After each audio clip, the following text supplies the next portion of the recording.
Okay, in the previous lecture, we learned about, just a second.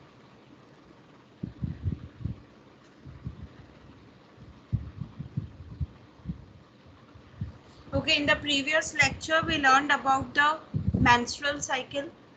उससे related कुछ important questions हमने करे थे. Abnormalities थी. और EDD कैलकुलेशन के बारे में हमने देखा था कि EDD कैलकुलेशन कैसे होता है. आज के लेक्चर में हम हार्मोन्स के बारे में पढ़ेंगे क्योंकि हार्मोन से भी एक डायरेक्ट क्वेश्चन कॉम्पिटिटिव एग्जाम्स में आता है. तो सबसे पहले हम बात करेंगे कुछ हार्मोन्स है जैसे FSH, LH, HCG hormone. HCG बहुत इंपॉर्टेंट है, एग्जाम पॉइंट ऑफ व्यू से भी यहाँ से एक क्वेश्चन आता है. और ईस्ट्रोजन. तो सबसे पहले FSH की बात करते हैं. इसका ओरिजिन कहाँ से होता है? कभी क्वेश्चन पूछ लेगा आपसे कि FSH ओरिजिनेट कहाँ से होता है, हाइपोथैलेमस से, एंटीरियर पिट्यूटरी से, पोस्टीरियर पिट्यूटरी से, या फिर कोई और आपको ओवरी भी दे सकता है, यूट्रस भी दे सकता है. तो आपको पता होना चाहिए follicular stimulating hormone anterior pituitary से रिलीज होता है. और किसकी हेल्प से रिलीज होता है? GnRH की हेल्प से रिलीज होता है, जो हाइपोथैलेमस सिक्रीट कर रहा है. ठीक है, अब इसका टारगेट ऑर्गन क्या है, इसमें हमें ज्यादा डिटेल में नहीं जाना, हम वही पढ़ेंगे जो एग्जाम पूछता है. टारगेट ऑर्गन की बात करें तो डायरेक्टली हमारी ओवरीज पे, ओवरी में हमारी फॉलिकल्स पे जाके एक्ट करता है, क्योंकि इसका काम होता है फॉलिकल्स को मैच्योर कराना, जिससे वो रप्चर हो सके और ओवम बाहर निकल सके.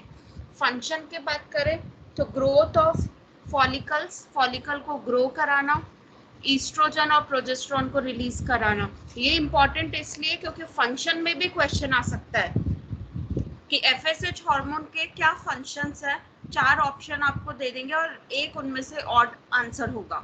तो first option growth of follicle, oestrogen progesterone को रिलीज कराना. नेक्स्ट है, अगर वही क्वेश्चन आपको देता है ल्यूटिनाइजिंग हार्मोन LH, तो LH को टिक मत करके आ जाना. ठीक है, वो काम ईस्ट्रोजन का है.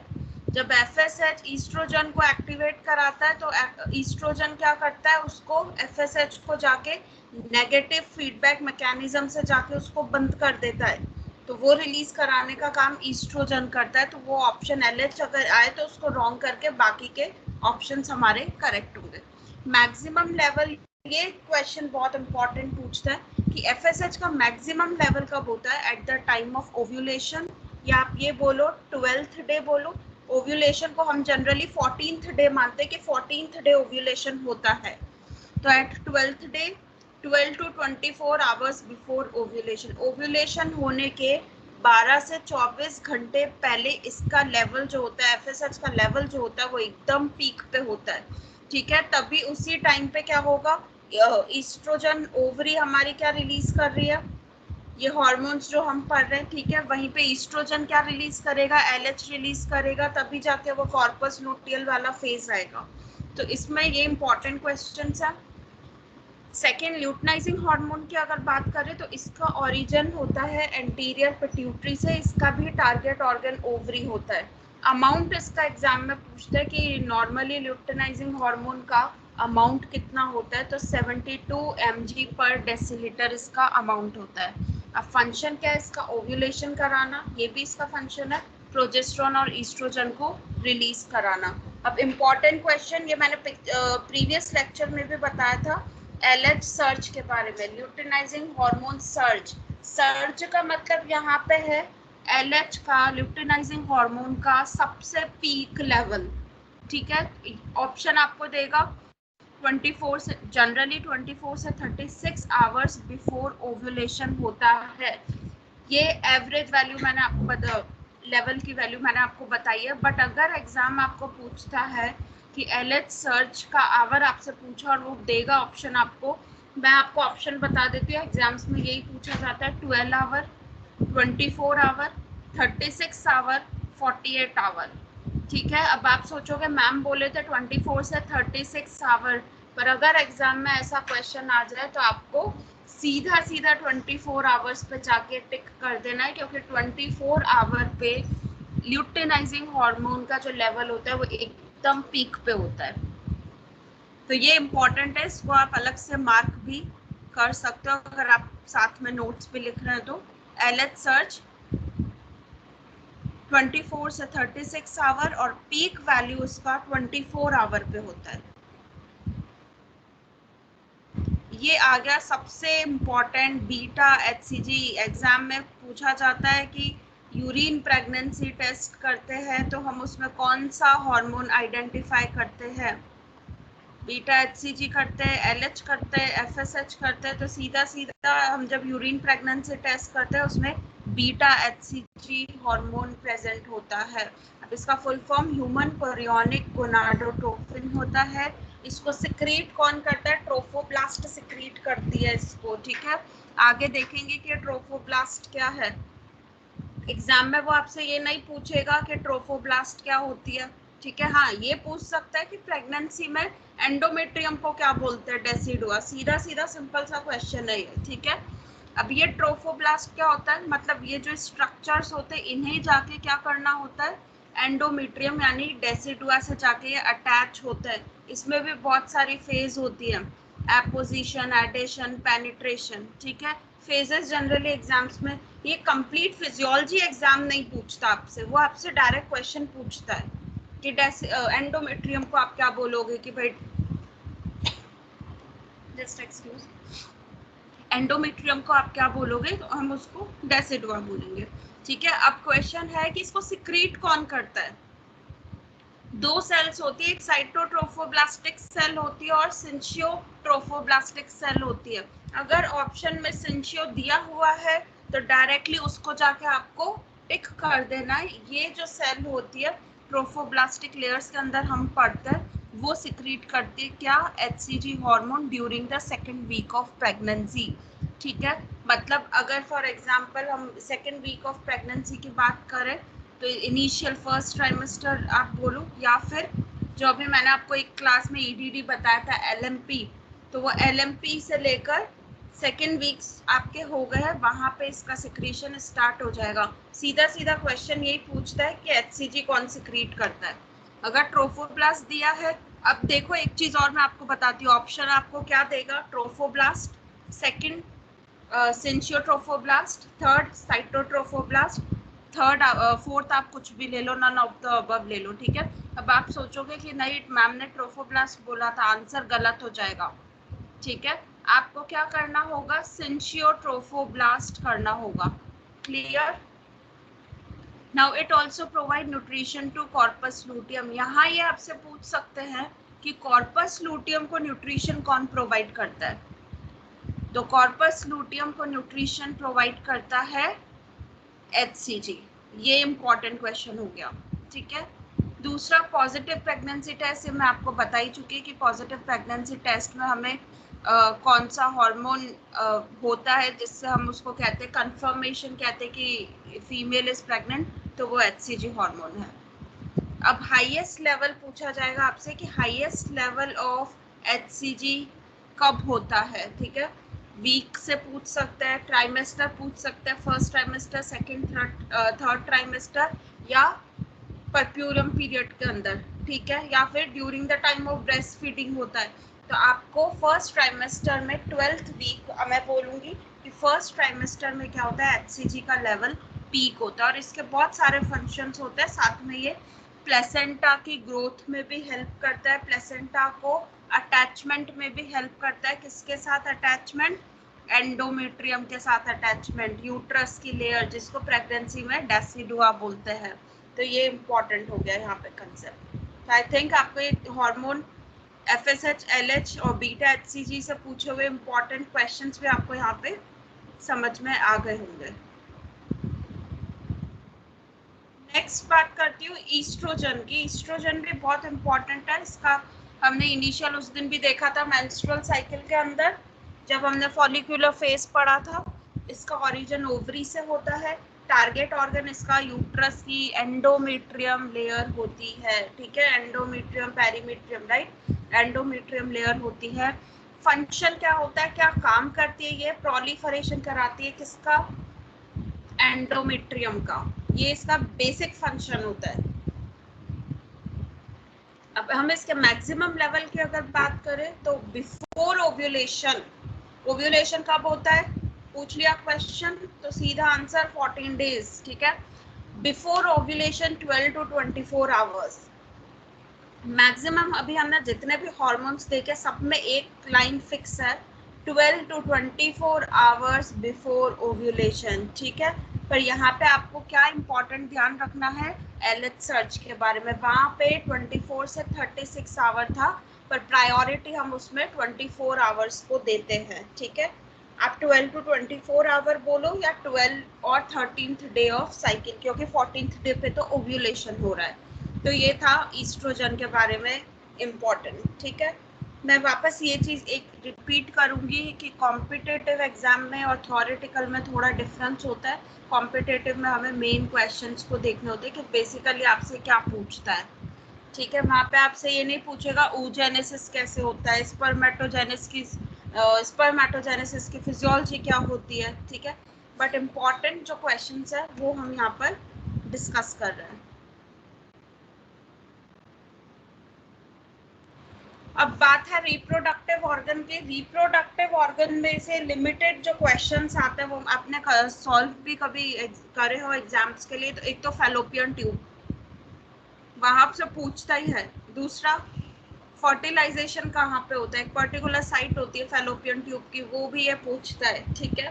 तो इसका एक जनरल इंट्रोडक्शन ले लेते, ब्रीफ इंट्रोडक्शन लेते कि रिप्रोडक्टिव, फीमेल रिप्रोडक्टिव ऑर्गन की बात करें तो उसमें एक्सटर्नल जेनाइटेलिया भी होती है और इंटरनल जेनाइटेलिया भी होता है, ठीक है। एक्सटर्नल जेनाइटेलिया की बात करें, अब आप सोचोगे कि मैम क्या बेसिक पढ़ा रही है, अब एक्सटर्नल इंटरनल तो हमें भी पता है, पर क्वेश्चन कभी कभी आ जाते हैं कि 4 ऑप्शन दे दिए, इनमें से which of the following is not a part of external genitalia, कौन सा एक्सटर्नल जेनाइटेलिया का पार्ट नहीं है, ये क्वेश्चन वो आपसे पूछ सकता है, ठीक है। तो mons pubis, labia majora, external genitalia जो आपको एक्सटर्नली विजिबल है, labia minora, clitoris, urethral opening और वेजाइनल ओपनिंग। अब क्वेश्चन देगा मॉन्स प्यूबिस, मेजोरा, माइनोरा और यूरेथ्रल ओपनिंग, हो सकता है आप यूरेथ्रल ओपनिंग को टिक करके आ जाओ कि नहीं ये तो भाई इंटरनल जेनाइटेलिया होता है। नहीं, एक्सटर्नल मीन्स जो बाहर से आपको विजिबल है। इंटरनल जेनाइटेलिया की अगर हम बात करें तो इंटरनल जेनाइटेलिया में क्या क्या होता है, वेजाइना होती है, सर्विक्स होती है, यूट्रस होता है, फैलोपियन ट्यूब है और हमारी ओवरीज है। सबसे इंपॉर्टेंट क्वेश्चन यहाँ पे पूछा जाता है फैलोपियन ट्यूब से, ठीक है। और कुछ लेयर्स के बारे में भी पूछते हैं कि यूट्रस की जो लेयर है उसको कौन सी एपिथेलियम से लेयर्ड है, ये क्वेश्चन भी आपसे पूछ सकते हैं, ठीक है। वो अभी आगे मैं आपको बताती हूँ which are the important question. ऐसे देखा जाए तो सर्विक्स की, यूट्रस की, ओवरी, वेजाइना सबके अलग अलग लेयर है, बट द मोस्ट इम्पॉर्टेंट जो एग्जाम हमेशा पूछता है और एक्चुअली एग्जाम में आती है वो हम अभी डिस्कस करते हैं। ओवरी की बात करें, मैंने combined notes of reproductive organ बनाए हैं, मोस्ट ऑफ क्वेश्चन आपके यहाँ से आते हैं। ओवरी की साइज की बात करें तो 3 to 5 सेंटीमीटर लॉन्ग होती है, मतलब लंबी होती है, 2 to 3 सेंटीमीटर वाइड होती है और 1 से 3 सेंटीमीटर उसकी थिकनेस होती है, ठीक है। अब ओवरी किससे अटैच्ड होती है, ब्रॉड लिगामेंट से। अब देखो यहाँ पे क्या क्वेश्चन आता है, अगर आप थ्योरेटिकल पढ़ो तो ब्रॉड लिगामेंट, राउंड लिगामेंट, ठीक है, ये होते क्या है, ये सपोर्टरी स्ट्रक्चर होता है, आपकी ओवरी और फैलोपियन ट्यूब को पीछे से सपोर्ट करके दे रहे हैं जिससे वो एज इट इज स्ट्रक्चर में रहे, ठीक है। या फिर मीजोवेरियम बोलो। अब यहाँ वो ये नहीं पूछेगा कि व्हाट इज ब्रॉड लिगामेंट, क्योंकि वो तो थ्योरेटिकल पूछा जाता है आपसे, पर ओवरी को एक बेसिक अटैचमेंट ओवरी को कौन प्रोवाइड करता है, वो है आपकी ब्रॉड लिगामेंट, ठीक है। नहीं तो एग्जाम में मीजोवेरियम, एंडोवेरियम, पेरीमेरियम, वेरियम ऐसे ऑप्शन बना के दे देगा, तो आपको मीजोवेरियम पे जाकर टिक करना है। नेक्स्ट हम बात करते हैं oogenesis की। ये टर्मिनोलॉजीज मैंने आपको पहले भी बताई, बहुत इंपॉर्टेंट होती है। आगे के क्लासेस के अंदर हम बहुत इंपॉर्टेंट टर्म्स पढ़ेंगे जो एंटीनेटल केयर के टाइम पे बहुत इंपॉर्टेंट होती है। oogenesis का मतलब क्या होता है, formation of mature ovum from the follicles, ठीक है। एक मैच्योर ओवम का फॉर्मेशन जो एक पर्टिकुलर मंथली मेंस्ट्रुअल साइकिल में रिलीज होगा, ठीक है, from the follicles into the pelvic cavity बोलो, यूट्रस बोलो, इनटू द वेजाइना, क्योंकि उसको तो बाहर निकलना है मेंस्ट्रुअल साइकिल के थ्रू। ओके, दूसरा है ओव्यूलेशन। क्या होता है? Expulsion of mature ovum. यहाँ पे कभी कंफ्यूज मत होना oogenesis में और ओव्यूलेशन में। oogenesis का मतलब होता है बनना, जेनेसिस मतलब फॉर्मेशन, बन रहा है, और ओव्यूलेशन का मतलब उसका बाहर निकलना, बन चुका है, अब वो वहां से बाहर निकलेगा। कहाँ से बाहर निकलेगा? ओवरी से बाहर निकलेगा, ठीक है। तो expulsion of the mature ovum from Graafian follicles. अब एक होता है पेरिनियम, ये बहुत इंपॉर्टेंट है। कुछ टर्म्स है जैसे पाउच ऑफ डाउलस होता है, ठीक है, वैसे पेरिनियम भी पूछता है। क्वेश्चन ये पूछेगा कि, वैसे मैं पहले बताती हूँ पेरिनियम है क्या, ठीक है। द मसल एंड टिश्यू, वो मसल्स और टिश्यू जो वेजाइनल ओपनिंग और एनल कैनाल के बीच में है, ठीक है। अब क्वेश्चन यही पूछेगा कि the place between vaginal opening and anal canal, जो प्लेस वेजाइनल ओपनिंग और एनल कैनाल के बीच में होती है, आप उसको क्या बोलते हो? पेरिनियम बोलते हो। और भी ऑप्शंस पाउच ऑफ डाउलस दे देगा, ठीक है। तो ये पता होना चाहिए, उसको हम क्या बोलते हैं? पेरिनियम बोलते हैं। ये इंपॉर्टेंट, आप अपने नोट्स में लिख लो।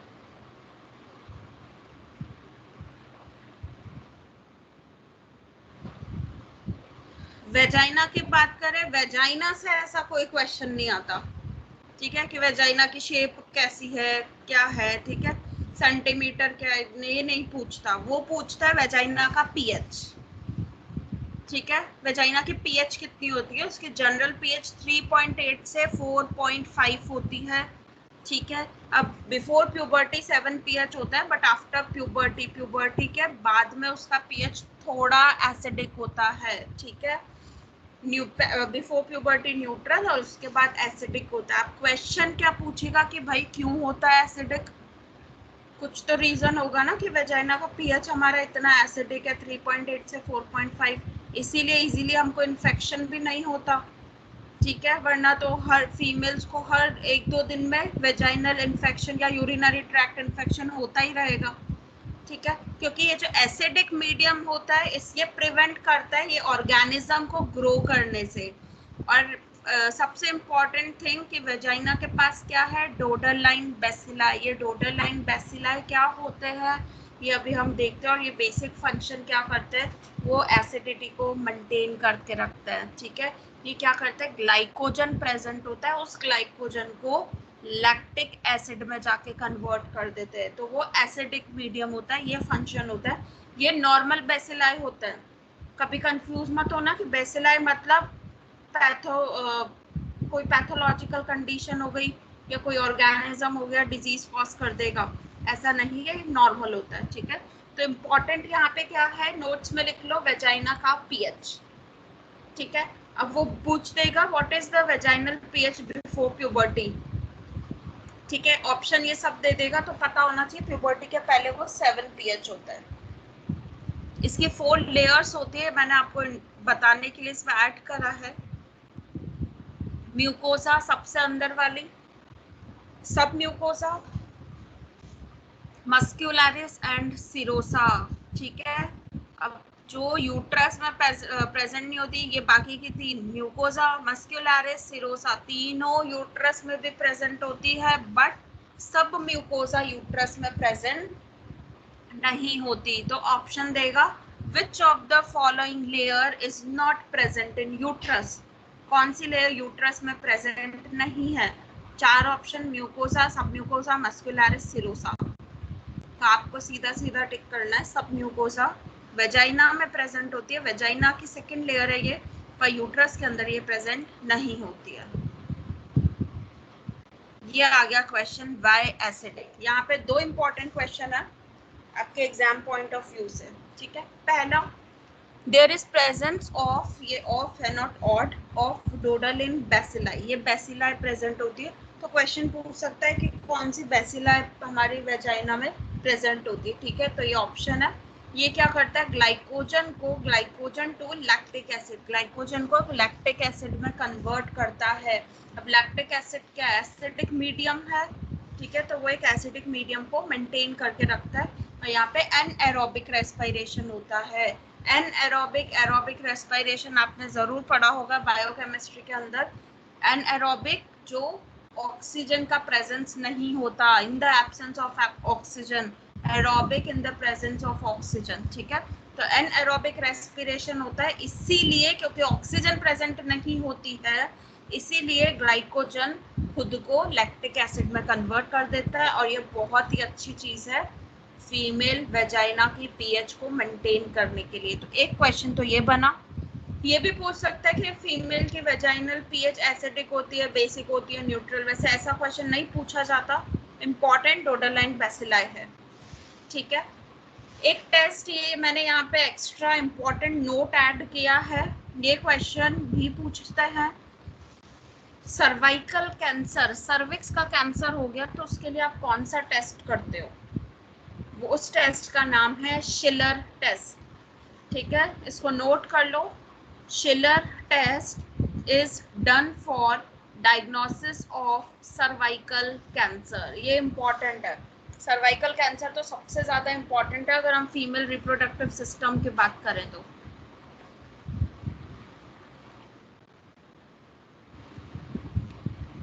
नेक्स्ट डोडालाइन बेसिलाई के बारे में थोड़ी बात करेंगे। They are present 3 to 4 days after birth. जब फीमेल का बर्थ होता है उसके 3 से 4 दिन बाद ये प्रेजेंट होती है फीमेल वेजाइनल वॉल में, ठीक है, और डिसअपियर हो जाती है फिर 10 to 14 days बाद, ठीक है। आज बर्थ हुआ, 3 to 4 days बाद प्रेजेंट हुई, फिर वापस आने वाले 10 to 14 days बाद डिसअपियर हो जाती है। फिर ये वापस कब रीअपियर होती है, प्यूबर्टी पे, ठीक है, जब फीमेल की प्यूबर्टी स्टार्ट होती है वह तब ये रीअकर होती है और मेनोपॉज के टाइम पे वापस डिसअपियर हो जाती है। इसीलिए जिन फीमेल में मेनोपॉज मतलब उनकी मेंस्ट्रुअल साइकिल फिनिश हो गई, कंप्लीट हो गई है, उनको vaginal infection, urinary tract infection होने के चांसेस ज्यादा होते हैं, ठीक है, ये इंपॉर्टेंट है यहाँ पे।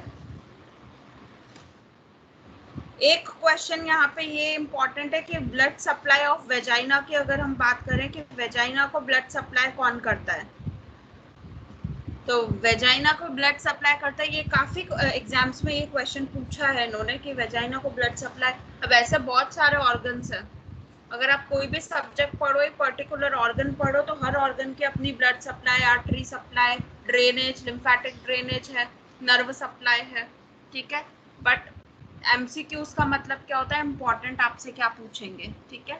सर्वाइको vaginal branches of uterine artery, ये ध्यान रखना, वेजाइना से वेजाइनल याद रखना, ठीक है। सर्वाइको vaginal branches of uterine artery, यह भी एम्स के क्वेश्चन में भी एग्जाम में भी एक क्वेश्चन पूछा था कि वेजाइना की ब्लड सप्लाई कौन कराता है। Now vagina is developed from endoderm, ठीक है, ये जर्म लेयर्स होती है। जब हम पढ़ेंगे कि इनर सेल मास बनता है, कैसे बेबी डेवलप होता है।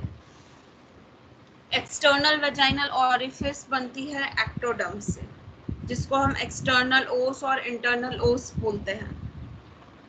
तो यहाँ पे इंपॉर्टेंट आपके लिए यही है, सर्वाइको vaginal branches of uterine artery, ये आपके लिए इंपॉर्टेंट है।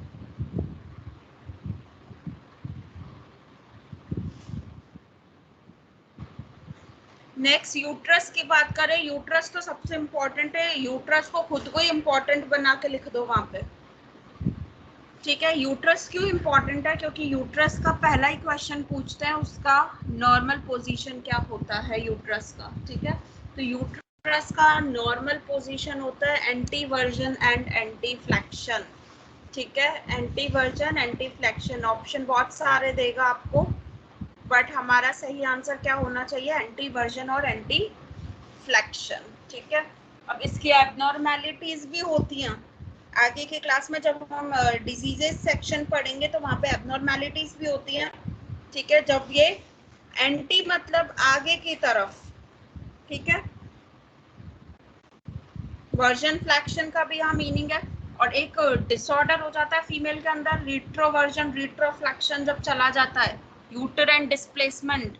यूटेराइन डिस्प्लेसमेंट से एक बहुत इंपॉर्टेंट क्वेश्चन पूछता है कि अगर फीमेल को यूटेराइन डिस्प्लेसमेंट है, मतलब जो नॉर्मल पोजीशन है उसका, ये जो मैं बोल रही हूँ आप इसको भी मार्क करके लिख सकते हो, इम्पॉर्टेंट, ठीक है। इसका मतलब होता है कि अगर फीमेल, रिट्रोवर्जन ऑफ यूट्रस बोलते हैं इसको, जब यूट्रस आपका नॉर्मल पोजीशन से बैक यानी एनल कैनाल, ठीक है, आगे तो यूरिनरी ब्लैडर होता है, बीच में आपका यूट्रस है और उसके पीछे कौन है, एनल कैनाल है या एनस है, ठीक है, वो उधर की तरफ शिफ्ट हो जाता है, टिल्ट हो जाता है उस साइड पे। तो वहां पे भी हम बहुत ऑपरेटिव मेजरमेंट्स होता है जिसमें शिरोडकर ऑपरेशन होता है, ठीक है, ये आगे मैं बताऊंगी, ये भी क्वेश्चन एग्जाम में डायरेक्ट पूछा जाता है। अब यूट्रस की 3 लेयर है, ठीक है, एंडोमेट्रियम, मायोमेट्रियम, पेरीमेट्रियम। अब वो ये पूछ सकता है what are the following, which is the following layer of uterus, inner to outer. अब लेयर तो हमको पता है पर ये नहीं पता कि इनर कौन सी, आउटर कौन सी, आउटर कौन सी, इनर कौन सी है, ठीक है। तो एंडोमेट्रियम होती है सबसे अंदर वाली, इनर। मायो यानी मिडल, थिकेस्ट होती है, ठीक है, और स्मूथ मसल फाइबर की बनी होती है। और सबसे बाहर की लेयर को हम बोलते हैं पेरीमीट्रियम, आउटर सीरस लेयर। यहाँ पे वेट पे भी क्वेश्चन आता है। यूट्रस तो पूरा इंपॉर्टेंट है और यूट्रस में ज्यादातर ये आपसे यही पूछेगा, एंटी वर्जन, एंटी फ्लेक्शन। एक क्वेश्चन और बहुत इंपॉर्टेंट है, आपने भी प्रिपरेशन के टाइम पे पढ़ा होगा, जस्ट नेक्स्ट स्लाइड पे आने वाला है वो। आप अगर ये नोट्स जो मैं बता रही हूँ ये हैंड टू हैंड यहाँ पे लिखते भी जाओगे तो आपके ये कॉम्पिटिटिव एग्जाम के एकदम हैंडी नोट्स प्रिपेयर हो जाएंगे, ठीक है। 50 to 80 ग्राम वेट, इसका नॉर्मल वेट कितना होता है, 50 to 80 ग्राम। एवरेज अगर एग्जाम पूछता है कि भाई एवरेज वेट बताओ यूट्रस का कितना होता है, तो 60 ग्राम होता है, ठीक है, ये इंपॉर्टेंट है। सबसे इंपॉर्टेंट है एंटी वर्जन, एंटी फ्लेक्शन।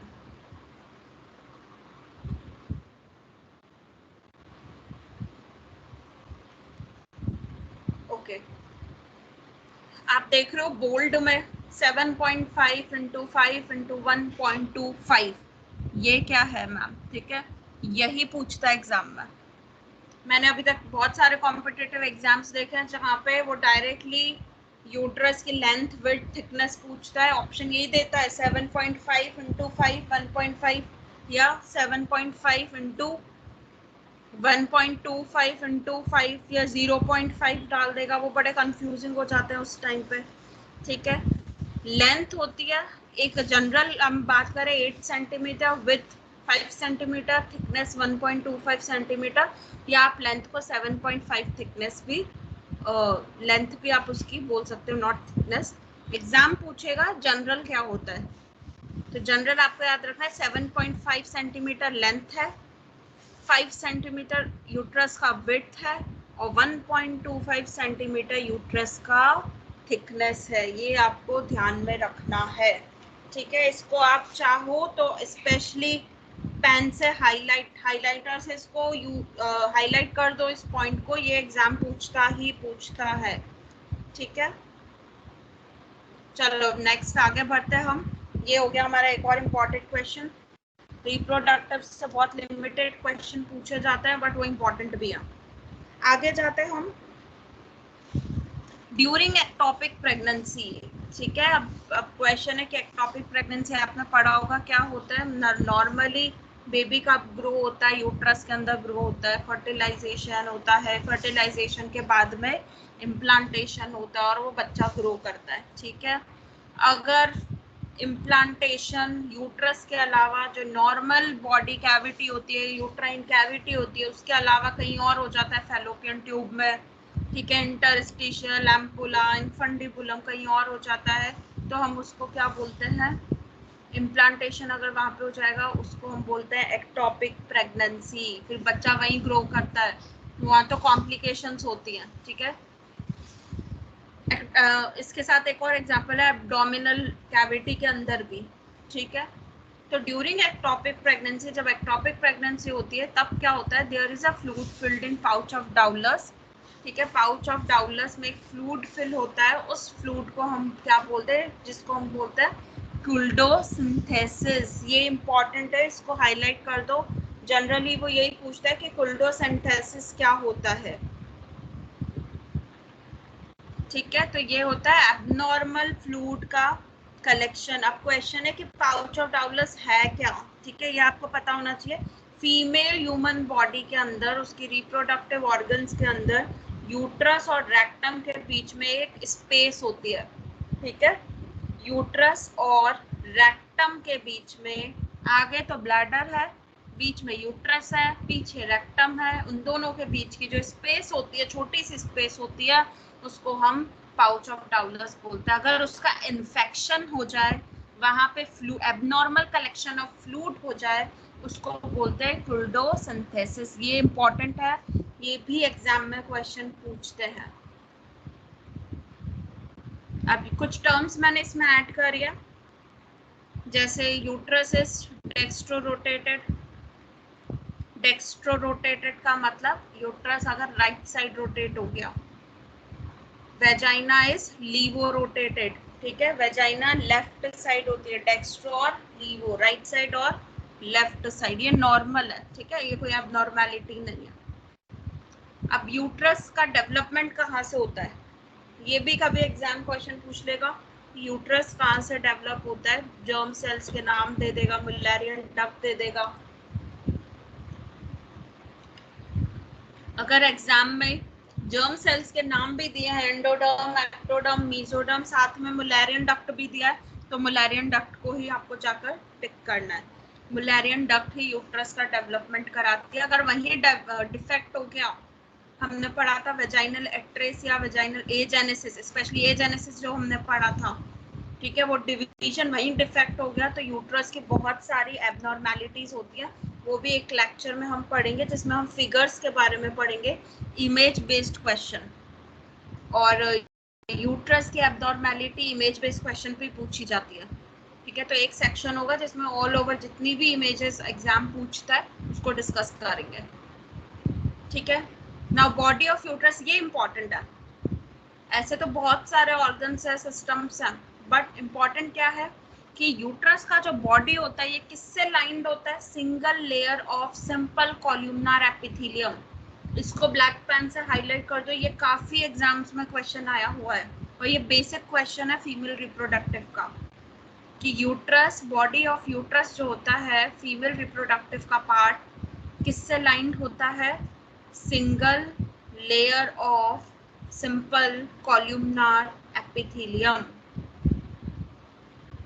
तो ये हमने इंपॉर्टेंट देखा है यहाँ पे। नेक्स्ट चलते हैं, vagina. Vagina is lined by, इसको तो सीधा सीधा याद करना है, यहाँ पे कोई मैथ्स फिजिक्स नहीं है। ठीक है, डायरेक्ट याद करना है कि यूट्रस, मैं वापस रिपीट करती हूँ, सिंगल लेयर, एक ही लेयर होती है। ठीक है, इसीलिए बोला सिंगल, एग्जाम बोल देगा डबल लेयर, तो डबल को टिक मत कर देना, सिंगल लेयर, एक layer of, one layer of simple columnar epithelium. Now vagina is lined by stratified squamous epithelium. Vagina की लाइनिंग किससे होती है, स्ट्रेटिफाइड स्क्वैमस एपिथेलियम से। ये इंपॉर्टेंट है, ये आप मार्क कर लो।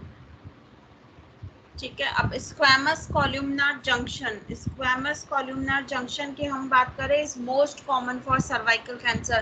क्वेश्चन पूछेगा कि सर्वाइकल कैंसर की सबसे कॉमन प्लेस क्या है, तो स्क्वैमस कॉल्यूमनर जंक्शन।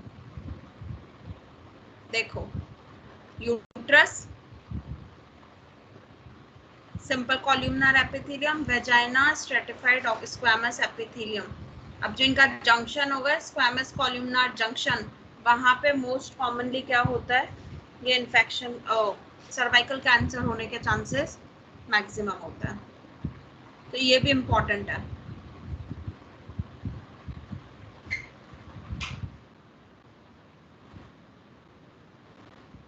आपने लिख लिया होगा, एक बार वापस इम्पोर्टेंट बता दूं, यूट्रस का एंटीवर्जन, एंटीफ्लेक्शन, उसका एवरेज वेट, कभी कभी लेयर पूछ लेता है, इनसाइड टू आउटसाइड पूछा, आउटसाइड टू इनसाइड, ये आपको पता होना चाहिए। नॉर्मल मेजरमेंट जो यूट्रस के होते हैं, इसको तो एकदम फिट कर लो 7.5, 5, 1.25 और डायरेक्ट यही पूछता है एग्जाम। चलता है फेलोपियन ट्यूब, ये बहुत ही इंपॉर्टेंट है। कोई सा भी एग्जाम दे दो, यहाँ से तो क्वेश्चन 100%। अब आप सोचोगे मैम तो हर टॉपिक में यही बोल रहे हैं कि यहाँ से 100% क्वेश्चन आएगा, तो ओबीजी इतना लेंदी भी नहीं है और इम्पोर्टेंट भी है, प्लस स्कोरिंग भी है। और डायरेक्ट हमें इसमें फिजियोलॉजी में, मैकेनिज्म में ज्यादा जाना ही नहीं है, क्योंकि ऊपर से क्वेश्चन आ जाता है। फेलोपियन ट्यूब का लेंथ एग्जाम पूछता है 10 to 12 सेंटीमीटर लॉन्ग होती है, पर एग्जाम आपको ये नहीं बोलेगा कि बच्चे बताओ फेलोपियन ट्यूब का लेंथ कितना होता है, 10 से 12, 12 से 13, 14 से 16। वो आपको देगा 10 सेंटीमीटर, 12 सेंटीमीटर, 13 सेंटीमीटर, 14 सेंटीमीटर। अब आप सोचोगे मैम तो बोले थे 10 से 12 सेंटीमीटर, आंसर आपको क्या टिक करना है, 10 सेंटीमीटर। वो आपका ऑप्शन आपको टिक करना है। आजकल के एग्जाम्स में यही चेंजेस आ रहा है। ये जो लिमिट वाले आंसर्स होता है वो आपको एवरेज वैल्यूज पूछता है, इसका एवरेज वैल्यू कितना था। ठीक है, तो ये इम्पोर्टेंट है। दूसरा क्वेश्चन यहाँ पे जो इम्पोर्टेंट है वो है कि फेलोपियन ट्यूब की लाइनिंग किससे होती है। ठीक है, अब जो ओवम निकल के आ रहा है उसको कोई ऐसा तो है नहीं ओवरी में कोई बैठा हुआ है जो ओवम को लेकर जाएगा फर्टिलाइजेशन के लिए, ऐसा तो है नहीं। उधर से स्पर्म भी आ रहा है, राइट। कौन है ciliated simple columnar epithelium. Ciliated है, सीलिया करती क्या है, इधर से उधर मूव करती रहेगी, और जब मूवमेंट होगा तभी जाके वो ओवम आगे ट्रेवल कर पाएगा फर्टिलाइजेशन के लिए एम्पुला तक। एम्पुला पे ही फर्टिलाइजेशन होता है, इसको इम्पोर्टेंट मार्क कर दो। उधर से स्पर्म आ रहा है एम्पुला तक, और इधर से ओवम जा रहा है कहाँ तक, एम्पुला तक। ये एक और क्वेश्चन आपका प्रिपेयर हो गया। ये क्वेश्चन या मैं 100% नहीं बोलूंगी, ये क्वेश्चन 199% एग्जाम में आता है। ठीक है, which is the common site of fertilization. Fertilization की कॉमन साइट क्या है, एम्पुला। ठीक है, ampulla is the common site. तो हमने इसका लेंथ देख लिया, इसकी लाइनिंग देख ली। अब हम बात करते हैं इसके डिफरेंट पार्ट्स की। ठीक है, इसके जो पार्ट्स हैं वो है इंटरस्टिशियल पार्ट, इस्थमस, एम्पुला और इनफंडिबुलम। ठीक है, इंटरस्टिशियल पार्ट की अगर हम बात करें तो इंटरस्टिशियल पार्ट 1.25 सेंटीमीटर लॉन्ग होता है। ये जनरली नहीं पूछता कि इंटरस्टिशियल की लेंथ बताओ। ठीक है, पर पूछेगा क्या, ये सबसे थिकेस्ट और नैरोएस्ट पार्ट होता है। Interstitial is the most thickest and narrowest part. ठीक है, इंटरस्टिशियल के बाद क्या आता है, इंटरस्टिशियल के बाद आता है isthmus. Isthmus around 3 to 4 centimetre long होती है। देखो एक बात आपको बताओ, ओवरी, ठीक है, ओवरी आउटर साइड से इनर साइड पे जाओ, ये जो मैंने लिखे हैं ये इनर साइड से आउटर साइड पे लिखे हुए हैं। ठीक है, इंटरस्टिशियल, बस इंटरस्टिशियल के बाद आपकी यूट्रस की जो बॉडी है वो स्टार्ट हो जाती है। ठीक है, तो यहाँ पे इंटरस्टिशियल, इस्थमस। अब इस्थमस में क्या इंपॉर्टेंट है, it is the common site for tube rupture. अब ओवरऑल फेलोपियन ट्यूब में क्या इंपॉर्टेंट है कि वो आपको ऐसे 4 ऑप्शन दे देंगे कि इनर टू आउटर या आउटर टू इनर आप बताओ। तो यहाँ पे आउटर का मतलब ओवरी से है, इनर का मतलब यहाँ पे जो यूट्रस की बिगनिंग है वहां से है। ठीक है, तो यहाँ मैंने इनर से आउटर ही लिखा हुआ है, इंटरस्टिशियल, इस्थमस। ठीक है, सबसे थिनेस्ट पार्ट, और सबसे थिनेस्ट पार्ट है इसीलिए ट्यूबल रप्चर होने के चांसेस बहुत है। ट्यूबल रप्चर का मतलब अगर एक्टोपिक प्रेगनेंसी, अगर इम्प्लांटेशन आपके फेलोपियन ट्यूब में हो गया, मतलब आपके इस्थमस में हो गया, तो ट्यूबल रप्चर यहाँ पे आ सकता है। ये क्वेश्चन पूछेगा कि कौन सी कॉमन साइट है ट्यूबल रप्चर, और यही 4 ऑप्शन दे देगा, तो सिंपल है इस्थमस। ठीक है, एम्पुला पे चले।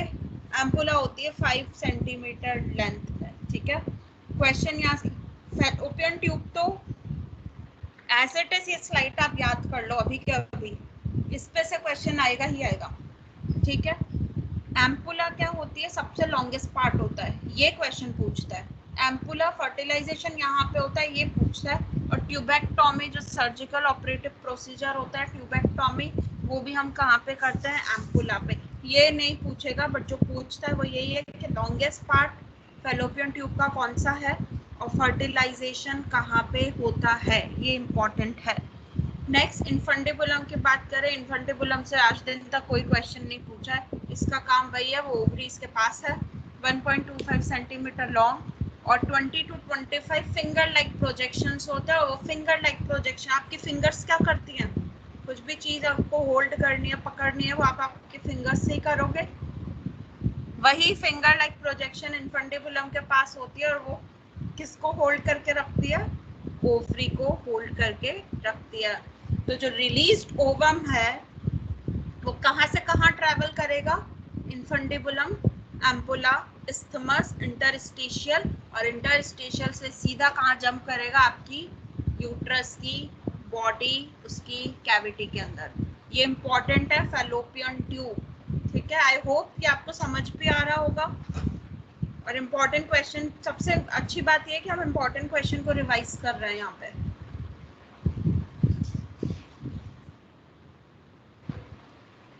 कुछ एग्जाम्स में ये प्रिपेयर करते टाइम कुछ क्वेश्चन मैंने ऐसे देखे, एग्जाम पूछता है कि वल्वा भी किससे लाइंड होती है। तो वल्वा बेसिकली किससे लाइंड होती है, केराटिनाइज्ड स्ट्रेटिफाइड स्क्वैमस टिश्यू से।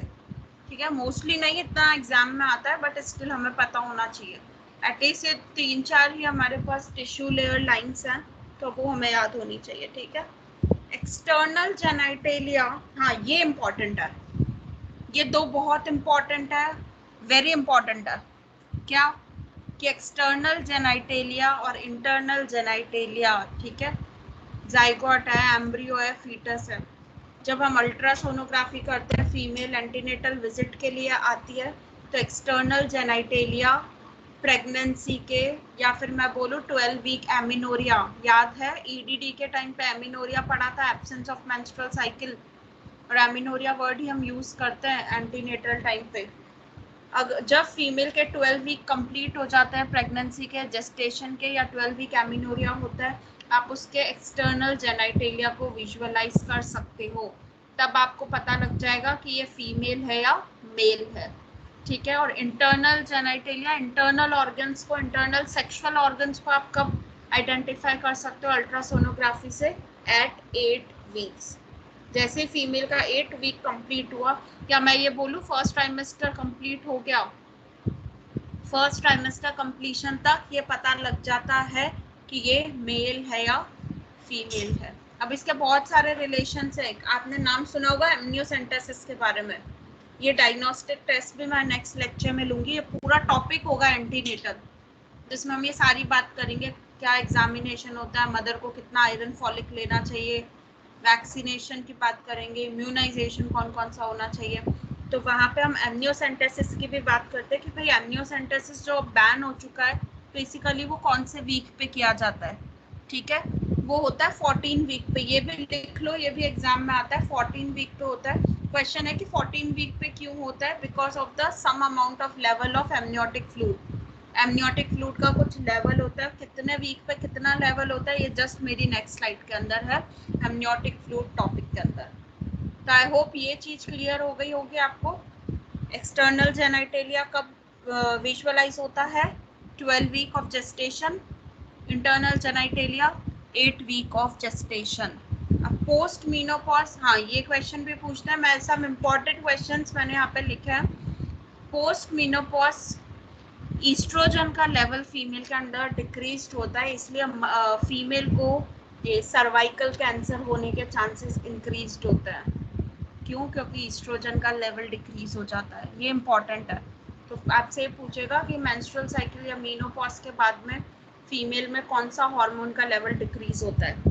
ठीक है, ऑप्शन आपको वही देगा, LH, FSH, ईस्ट्रोजन और जो भी XYZ। ठीक है, आपको ईस्ट्रोजन टिक करके आना है। नेक्स्ट थिंग इज, ये बेसिकली आपके नॉलेज के लिए है कि जो हम गोनाड्स की बात करते हैं, ठीक है, गोनाड्स क्या होते हैं, वो फॉर्म करते हैं मेल सेक्सुअल ऑर्गन्स और फीमेल सेक्सुअल ऑर्गन्स, ठीक है। तो वो डक्ट का नाम, उस गोनाड्स को हम वोल्फियन डक्ट बोलते हैं। क्या बोलते हैं? Wolffian duct. गोनाड्स का दूसरा नाम है वोल्फियन डक्ट, जो क्या करती है, मेल के अंदर रेटेटेस्टिस बनाती है और फीमेल के अंदर गार्टनर डक्ट बनाती है, ठीक है। यहीं से क्या होगा, हमारे रिप्रोडक्टिव ऑर्गन्स फॉर्म होंगे। ऐसे पूछ लेगा कि what is the other name, ऐसे तो नहीं पूछता कि इसका दूसरा नाम क्या है, पर ये पूछ सकता है कि वोल्फियन डक्ट जो होती है वो मेल के अंदर क्या फॉर्म कर रही है या फीमेल के अंदर क्या फॉर्म कर रही है, ये इंपॉर्टेंट है। फिर आ गया इंपॉर्टेंट क्वेश्चन। ओबीजी की बात ही यही है कि हर स्लाइड में, हर चैप्टर में इंपॉर्टेंट क्वेश्चंस आते हैं, क्या डायरेक्ट क्वेश्चंस आते हैं, क्वेश्चन घुमा के तो आता है बस ईडीडी में, एक्सपेक्टेड डेट ऑफ डिलीवरी में ही वो घुमाता है आपको, या मदर को पता ही नहीं है कि मेरा लास्ट मेंस्ट्रुअल पीरियड कब आया था और आपको निकालनी है उसकी, याद आया प्रीवियस क्लास में हमने पढ़ा था, आपको ईडीडी निकालनी है तो आप कैसे निकालोगे, क्विकनिंग से निकालोगे, ठीक है। वो भी कंसेप्ट हमने देखा था प्राइमरी और मल्टी के अंदर, वो भी मैंने यहाँ पे एक बार आपको वापस रिवाइज करा दिया जो हमने पहली क्लास में पढ़ा था। यहाँ पे क्या पूछेगा वो आपसे, development of ovaries from mesoderm at 9th week of pregnancy. 9th week of pregnancy में ओवरी का डेवलपमेंट शुरू हो जाता है। वो ये नहीं पूछेगा कि ओवरी कहाँ से डेवलप है, फैलोपियन ट्यूब कौन से वीक में डेवलप है, वो पूछेगा ओवम की लाइफ कितनी होती है, स्पर्म की लाइफ कितनी होती है, ठीक है। ओवम, यहाँ से हमेशा क्वेश्चन पूछा जाता है कि ओवम की लाइफ कितनी होती है, 12 to 24 आवर्स तक की इसकी लाइफ होती है, और स्पर्म लाइफ होती है 72 आवर्स तक की। यहाँ पे कंसेप्ट फर्टिलाइजेशन का बहुत इंपॉर्टेंट है, ठीक है, कि मतलब ओवम जो रिलीज हो गया वो 12 से 24 घंटे तक जिंदा रहेगा, और स्पर्म जैसे ही वेजाइनल ट्रैक्ट के थ्रू आया वो 72 आवर्स तक रहेगा, ठीक है। इसीलिए वो एक कॉन्ट्रासेप्शन का कंसेप्ट आता है कि विद इन 48 आवर 42 आवर एक कॉन्ट्रासेप्शन पिल, जिसको आप आई पिल के नाम से बोलते हो, कि वो आपको ले लेनी चाहिए, जिससे हम ओवम की लाइफ को क्या कर सके, कम कर सकते हैं, आप ये बोलो डिस्ट्रॉय कर सकते हैं। इंपॉर्टेंट चीज है, हमें वो कॉन्ट्रासेप्टिव पिल पे नहीं जाना, वो फैमिली प्लानिंग का पार्ट है, हमको देखना है ओवम लाइफ और स्पर्म का लाइफ कितना होता है, ठीक है। 12 से 24, यहाँ पे एवरेज नहीं पूछेगा, एवरेज बताओ ओवम की लाइफ कितनी है, ऐसा नहीं है, ये यहाँ पे 12 to 24, और स्पर्म लाइफ में ज्यादातर 48 to 72 आवर्स लिखा हुआ आता है, ठीक है। इसीलिए कहते हैं कि हम 48 आवर्स के अंदर हमको वो कॉन्ट्रासेप्टिव पिल ले लेनी चाहिए, ठीक है। ये आप फैमिली प्लानिंग में भी आपने पढ़ा होगा, तो ये इंपॉर्टेंट है, इसको आप हाईलाइट करके लिख लो, ओवम लाइफ और स्पर्म का लाइफ, और देख लेना ये एग्जाम में क्वेश्चन डेफिनेटली आएगा इसके ऊपर, ये इंपॉर्टेंट है।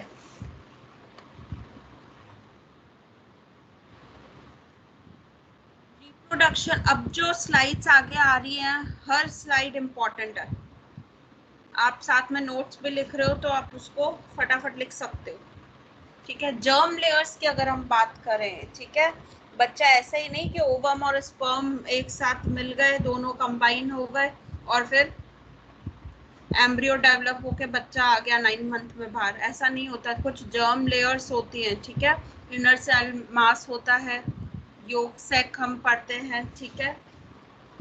जो इनर सेल मास की अगर हम बात करें, उसमें 3 जर्म लेयर्स होती है। जर्म लेयर का बेसिक मतलब है कि ये जो डिफरेंट ऑर्गन्स हमारी बॉडी के अंदर बन रहे हैं, बन कहाँ से रहे, कौन बना रहा है, कोई लेयर है जो इनको बना रही है। एग्जाम में क्या क्वेश्चन आता है, एक्टोडर्म, एंडोडर्म, मीजोडर्म, 4 ऑप्शन दे देंगे, इनमें चारों में से एक्टोडर्म या फिर एक्टोडर्म इनमें से कौन से पर्टिकुलर ऑर्गन सिस्टम को डेवलप करता है, ठीक है। अब इसको याद करने के लिए मैंने एक ट्रिक बनाई है, एक्टो। एक्टो का मतलब एक्ट करना, और कोई भी इंसान होता है वो एक्ट कब करता है, सपोज आपके हाथ पे मैंने एक गर्म कप रख दिया, हॉट वाटर कप रख दिया, आप क्या फटाफट हाथ हटा दोगे, नर्वस सिस्टम है आपका वहां पे, ठीक है। या आपकी स्किन पे कुछ गिर गया, ठीक है, मैंने कोल्ड वाटर आपकी स्किन पे रख दिया, आप फटाफट हाथ हटा दोगे, ठीक है। तो एक्टो मीन्स फटाफट एक्ट करना, और हम जल्दी से एक्ट कब करता है, जब हमारा नर्वस सिस्टम वहां पे होता है, ठीक है। तो ये याद रखना, एक्टोडर्म में central nervous system, peripheral nervous system, हमारी ब्लड वेसल्स और हमारी skin. The largest system of the human body, हमारा इंटाइक्यूमेट्री सिस्टम, हमारी स्किन। ठीक है, एक्टोडर्म से याद रहेगा, ये बहुत जनों को याद नहीं हो पाता है, तो ये इसकी बहुत अच्छी ट्रिक है। एक्टो एक्ट करने वाला, फटाफट ब्लड सप्लाई जाएगी तो ब्लड वेसल हो गया, स्किन आपका सबसे बड़ा ऑर्गन और आपका नर्वस सिस्टम। क्लियर। एंडोडर्म पे चले। एंडो मीन्स अंदर, ये मैंने याद करने के लिए बनाए हैं। ठीक है, अंदर के ऑर्गन। अब अंदर के ऑर्गन कौन कौन से है भाई, जब हम ज्यादातर जीआईटी ऑर्गन्स की बात करते हैं एंडोडर्म में, जीआईटी ट्रैक्ट, गैस्ट्रोइंटेस्टाइनल ट्रैक्ट, हमारी oral cavity, pancreas, liver, gall bladder और हमारा यूरिनरी सिस्टम, ये किससे बना होता है, एंडोडर्म से। जनरली एक्टोडर्म पे क्वेश्चन आता है। मीजोडर्म की बात करें, मीजोडर्म मेन ऑर्गन हमारी बॉडी का, हमारा हार्ट। ठीक है, mesoderm germ layer, 3 germ layers होती है, उनमें से मीजोडर्म करता है हार्ट का डेवलपमेंट, यूट्रस का डेवलपमेंट, फैलोपियन ट्यूब का डेवलपमेंट, ओवरी, टेस्टिस, कार्टिलेज। ठीक है, अब इसको याद करने के लिए याद रखना, मीजोडर्म यानी मेन हमारा हार्ट। एम से मेंस्ट्रुअल साइकिल फीमेल में आती है। मेंस्ट्रुअल साइकिल से रिलेटेड क्या क्या, फैलोपियन ट्यूब, ओवरी, टेस्टिस। ठीक है, एक्चुअली टेस्टिस नहीं है। ठीक है, कुछ बच्चे अभी स्माइल कर रहे होंगे, अरे मैम ने टेस्टिस कैसे बोल दिया, वो याद करने के लिए बोला है। क्लियर। और हमारी कार्टिलेजेस, यहाँ से भी एक क्वेश्चन आता है, कोई एक्टोडर्म करके 4 ऑप्शन दे देगा। एक्टो मीन्स फटाफट कोई एक्ट कैसे करेगा, जब उसका नर्वस सिस्टम काम करेगा, तो वो आप याद कर सकते हैं। एंडो मीन्स अंदर के ऑर्गन, अब अंदर के ऑर्गन हमारी जीआईटी ट्रैक्ट की बात कर रहे हैं। मीजोडर्म मतलब फीमेल में, एम से मेंस्ट्रुअल साइकिल आई तो मैंने उससे जुड़े हुए रिप्रोडक्टिव ऑर्गन्स ले लिए। एम से मीजोडर्म, मीजोडर्म के एम से मेन, सबसे मेन कौन है हमारी बॉडी में, हार्ट। ठीक है, हार्ट इज द मेन, सबसे वाइटल फंक्शन है हार्ट का, तो हमने एम से हार्ट कर दिया। होप ये आपको यहाँ पे समझ में आ गया होगा। अब जो टॉपिक है, आप ये सोच रहे होंगे कि मैम बोलेंगी सबसे इम्पोर्टेंट है और एक्चुअल में इम्पोर्टेंट है। ठीक है, हेमेटोपोइसिस, ये पूछेगा नहीं हेमेटोपोइसिस कैसे होता है, फिजियोलॉजी एक्सप्लेन करो, नहीं, एमसीक्यूज में ये चीज नहीं पूछते। ठीक है, एमसीक्यू में क्या पूछेगा, हेमेटोपोइसिस होता क्या है, ब्लड सेल का फॉर्मेशन का प्रोसेस। ठीक है, जो फॉर्म ब्लड सेल्स होती है, वेरियस ब्लड सेल्स होती हैं, वो जो फॉर्म होती है उस प्रोसेस को हम हेमेटोपोइसिस बोलते हैं। क्लियर। अब ये ब्लड सेल, जब हम एम्ब्रियोनिक लाइफ की बात करते हैं, ठीक है, बच्चा जब इंट्रायूट्राइन लाइफ के अंदर होता है तो 3 वीक तक, ठीक है, बच्चे के डेवलपमेंट के 3 वीक तक हेमेटोपोइसिस कौन करता है, योक सेक करता है। ये मैंने देखा मैक्सिमम एग्जाम में क्वेश्चन पूछते हैं, योक सेक 3 वीक तक ब्लड सेल बनाने का काम योक सेक करता है। 3 मंथ्स तक लीवर स्प्लीन करता है। जैसे 3 वीक कंप्लीट हुआ, उसके बाद 4th वीक से लेके 3rd मंथ तक कौन करता है, लीवर और स्प्लीन करता है। फिर 4th मंथ से 6th मंथ तक हमारी बोन मैरो करती है। क्या करती है, हेमेटोपोइसिस मतलब ब्लड सेल का फॉर्मेशन। ये 3 इंपॉर्टेंट है, इसको अलग से ब्लैक पेन से हाईलाइट कर लो या हाईलाइटर इस पे लगा दो। योक से, liver and spleen and bone marrow. ठीक है, YLB 3 वीक, 3 मंथ, 6 मंथ। और दूसरा क्वेश्चन क्या पूछेगा कि what is the first common site of haematopoiesis, haematopoiesis की पहली कॉमन साइट और सेकंड कॉमन साइट के बारे में पूछते हैं। ठीक है, तो फर्स्ट कॉमन साइट जो होती है हेमेटोपोइसिस की, वो होती है हिप बोन, यानी कि इलियम एंड क्रेस्ट। ठीक है, और सेकंड कॉमन साइट होती है स्टर्नम। क्लियर। तो इसमें से जितने भी पॉइंट नंबर 2 से लास्ट पॉइंट तक लिखे हुए सारे ऑप्शन इम्पॉर्टेंट है। Yolk sac 3rd week, liver and spleen 3 month, bone marrow 6 month. First common site of haematopoiesis क्या होती है, हिप बोन, इलियम और क्रेस्ट। और सेकंड कॉमन साइट होती है आपकी स्टर्नम। तो ये इम्पॉर्टेंट है। आजकल ये बहुत एग्जाम्स में क्वेश्चन पूछते हैं, इसको हम क्या स्किप कर देते हैं।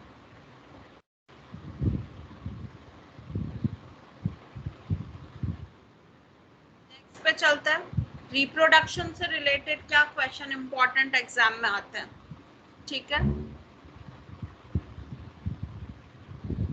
रिप्रोडक्शन में दो चीज आपने देखी होगी, oogenesis, स्पर्मेटोजेनेसिस। पूरा प्रोसेस होता है स्पर्म बनने का और ओवम सेकेंडरी oocyte को बनने का, ठीक है। सेकेंडरी oocytes कैसे बनती है वो एक पूरा प्रोसीजर है।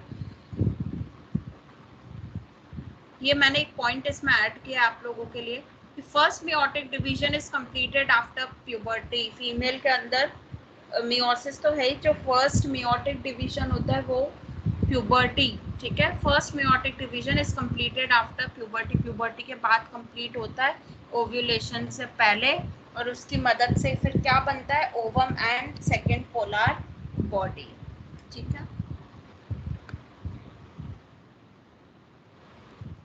यही क्वेश्चन पूछेगा कि फर्स्ट मियोटिक डिवीजन कब होता है, प्यूबर्टी के पहले, ओव्यूलेशन के टाइम पे, ठीक है।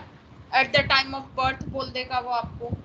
ये देखो आप यहाँ पे एक क्विक रिकैप इस सबका। प्राइमरी oocytes होती हैं, उस दिन आपको याद हो मैंने आपको बताई थी, ठीक है। oocyte at the time of birth, at the time of puberty, और मेनोपॉज हो गया तो 10,000 से कम, ठीक है। प्रीवियस लेक्चर के अंदर हमने देखा था प्राइमरी oocyte किसमें डिवाइड होता है आगे, सेकेंडरी oocyte और फर्स्ट पोलर बॉडी, ठीक है। उसके बाद मैच्योर ओवम में, और तो कुल मिला के क्वेश्चन पूछेगा कि ये जो oogenesis का प्रोसेस है उसमें कितने ओवम और कितनी पोलर बॉडी बनती है। वो ये नहीं पूछ रहा मियोसिस क्या है, माइटोसिस क्या है, वो यहाँ पे ये पूछेगा एक मैच्योर ओवम बनता है और 3 पोलर बॉडीज बनती है। ये इंपॉर्टेंट है। ऑप्शन ये भी दे सकता है 2 ovum 3 polar body, 3 ovum 2 polar body. Answer है 1 ओवम एंड 3 पोलर बॉडीज बनती है एक पूरे oogenesis प्रोसीजर से, प्रोसेस से। इट्स नॉट अ प्रोसीजर, ये प्रोसेस होता है। I think it's clear to all till. एक सबसे इम्पॉर्टेंट क्वेश्चंस भी देख लिए हमने, इम्पॉर्टेंट लाइनिंग देख ली कि कौन सी इम्पॉर्टेंट लाइनिंग पूछी जाती है, वो भी हमारी क्लियर हो गई। ये क्वेश्चन होता है कि फीमेल ह्यूमन बॉडी की बात करें या हम ह्यूमन ऑर्गेनिज्म की बात करें तो सबसे बड़ा सेल कौन सा होता है, ओवम होता है, ठीक है। ऑप्शन देगा ह्यूमन बॉडी का सबसे बिगेस्ट सेल कौन सा होता है, ओवम होता है, स्पर्म होता है, या और कुछ दे देगा। बाकी के 2 ऑप्शन, आपका आंसर होगा ओवम। ओवम इज द सबसे बड़ा, सबसे biggest cell of the human body, ठीक है। और ये ओवम किससे सराउंड होती है, एक मेम्ब्रेन होती है जिसको हम बोलते हैं विटेलिन मेम्ब्रेन। क्लियर। अब आई होप इसके साथ साथ एक बार थ्योरेटिकल भी साथ साथ देखते जाओ तो और दोनों कंसेप्ट। बट जब एग्जाम के हम 1 मंथ पे होते हैं, तो लास्ट का हमारा क्रिटिकल टाइम चल रहा होता है, वहाँ पे हमें थ्योरेटिकल से ज़्यादा important asked question, important terminologies in obs gynaec, उसके ऊपर ज़्यादा फोकस करना है। क्लियर। अब ये जो सेल डिवीजन होता है, जैसे स्पर्म और ओवम का फ्यूजन हुआ उसके बाद जो सेल्स बनती है, ठीक है। जैसे फ्यूजन हुआ उसके बाद 30 आवर्स तक 2 सेल स्ट्रक्चर बनता है, 48 आवर पे 4 सेल, 72 आवर्स के बाद 12 सेल, डेज भी बोल सकता है, ठीक है। 24 आवर का एक पूरा डे हो गया हमारा, 96 आवर पे 16 सेल स्ट्रक्चर। क्वेश्चन क्या पूछेगा यहाँ पे आपसे कि 16 सेल स्ट्रक्चर कौन सा होता है, सीधा सीधा टिक करना है, मोरूला को हम 16 सेल स्ट्रक्चर बोलते हैं। ये क्वेश्चन एग्जाम पूछता है, ठीक है। और इम्प्लांटेशन की बात करते हैं, ठीक है। ये तो फ्यूजन हुआ, इधर से ओवम आया, इधर से स्पर्म आया, फ्यूजन हुआ, फर्टिलाइजेशन हुआ, अब होगा इम्प्लांटेशन। अब जो सेल स्ट्रक्चर यूट्रस के अंदर जाता है सबसे पहले वो मोरूला होता है, और मोरूला ही आगे जाके किस में कन्वर्ट होता है, 32 सेल स्ट्रक्चर, जिसको हम बोलते हैं ब्लास्टोसिस्ट। ये इंपॉर्टेंट है, यहाँ बच्चे कंफ्यूज हो जाते हैं और आंसर गलत कर देते हैं कि यूट्रस के अंदर ब्लास्टोसिस्ट जाता है, नहीं, यूट्रस के अंदर मोरूला एंटर करती है, आगे जाके वो ब्लास्टोसिस्ट है, और वो ब्लास्टोसिस्ट ही इम्प्लांटेशन कराती है। फिर उसकी लेयर्स होती है जो आगे अभी हमने देखी, फिर वो जर्म लेयर बनता है, इनर सेल मास बनता है, ठीक है, I hope this much is clear to everyone. Further topic हम नेक्स्ट लेक्चर्स के अंदर देखेंगे, इंपॉर्टेंट क्वेश्चंस।